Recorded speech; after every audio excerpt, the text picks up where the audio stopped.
Shalom, shalom, peace. Giving honor and praise unto the Most High, the Creator, the Maker of heaven and earth.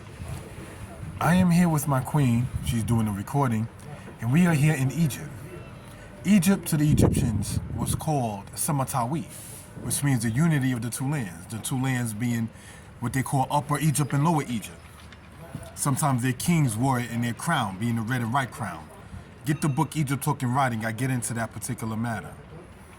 The part that we are in, we went by the Nile River, took a boat ride 2 different times on the Nile River. The Nile River is nice. The Nile River is not very tumultuous, if I'm using the correct word.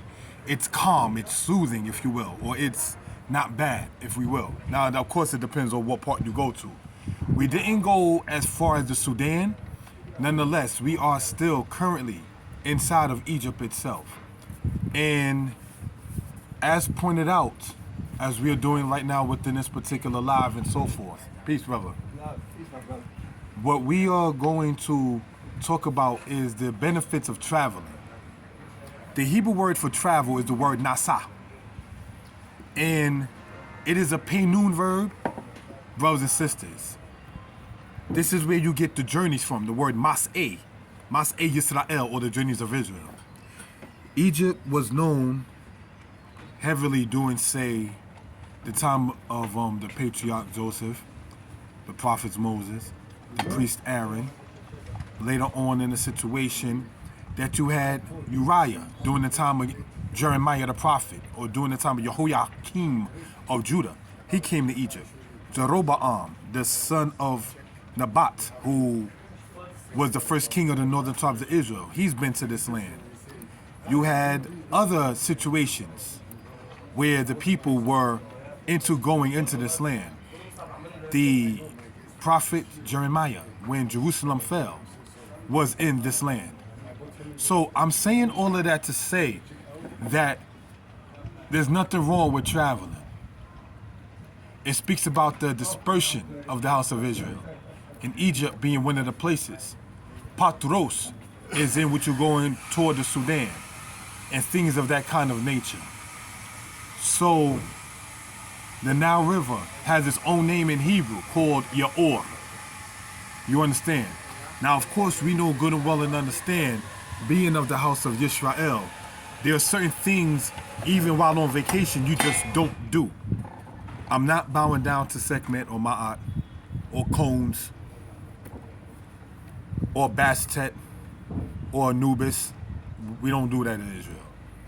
So you can still understand and know what you're about, what your stance is, what your, for the lack of a better term, your spiritual school is, and not get caught out there in that particular manner, in that particular realm.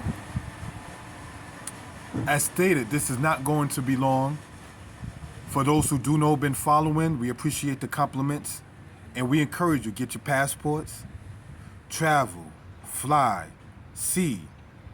And I want to take the opportune time now, because be it at the airport or be it when we was in the museum, it seems as if the people that's in Egypt already were fascinated by my queen's hair, wanting to touch it. One time we was walking outside of one of the Sultan places or something like that, or walking into a place. My queen was ahead of me. There was a lady between us, an elder one, Arabian, and then myself. And she actually, without permission or asking, just touched my lady's hair. And I told my lady after, like, yeah, that lady right there, she just touched your hair. Yeah, the one staring at it like, and so forth and so on. I bear witness that people know of you. Like Malcolm stated, our plight is known worldwide. You understand? They get the news here about what goes on with us in America. It's not oblivious. Somebody called me Obama. I'm not Obama. But I knew where the guy was trying to sit there and get at. You understand? So, as stated, not going to be long, but just wanted to state in this particular video what it is. Get your passports. Get your passports. You can come from any state and come to New York with your documents and so forth and have it expedited for, say, a little over 200. Call your embassy in your particular country or state and travel. Don't let the matter of everyone should stay indoors. Because even in America, when they had that quarantine thing, alcoholism went up, drugs went up, physical abuse went up, teachers was getting scared. And then when you had it released, say last May or June of last year, back in 2020, a lot of people said for the George Floyd thing, it had nothing to do with George Floyd. They just happened to get outside and run them up. My point in all of that is you cannot sit there and just keep someone down or just keep people down. Stay inside. That's what parents do to children when they have them grounded. You can't have a society staying down 2 and 3 months. That's not going to happen and everything be all right as time goes along. You understand? This is my friend here, Alibaba. Hello, everybody. Welcome. Here's my brother coming for different mother. Yeah. Yes, thank you. Can you bring me, please, a Sprite Alibaba when you can? Sprite. Thank you, appreciate it. So, my point in all of that is this. There was nothing wrong with, say, the House of Israel traveling. There's rules and regulations on that.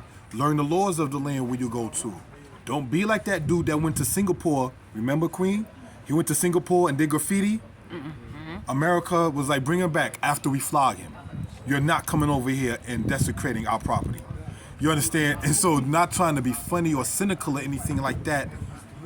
Know what it is, know what it is about. Now, my particular take is the people here, America, as we know as, quote, African Americans or black people, they lied to us, on us, inside the society that our grandparents were born in. So what will make them not do the same thing about other matters? Oh, your hair is ugly. Oh, your hair is that.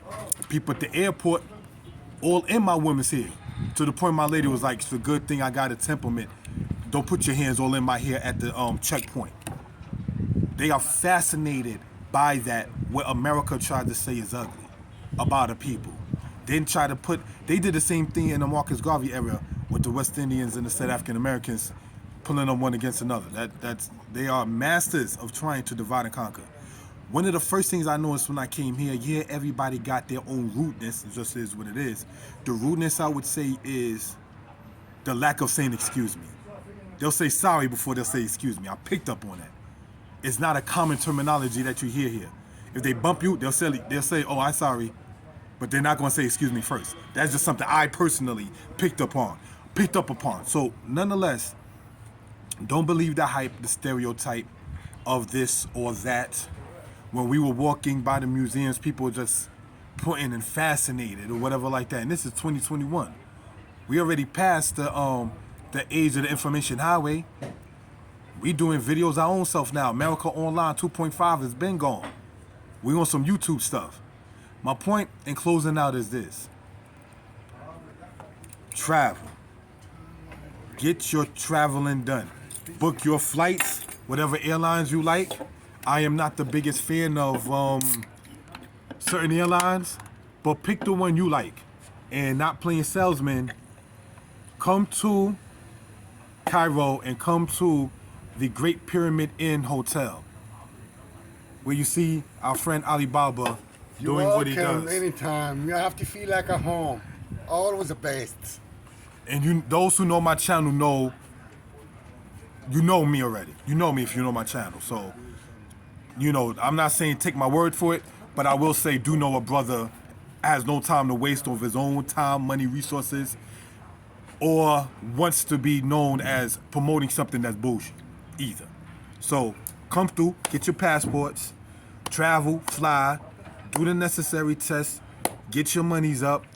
$1 American is worth 16 Egyptian pounds. So, as we say in Brooklyn, ballin'. Feel me? On that case, peace.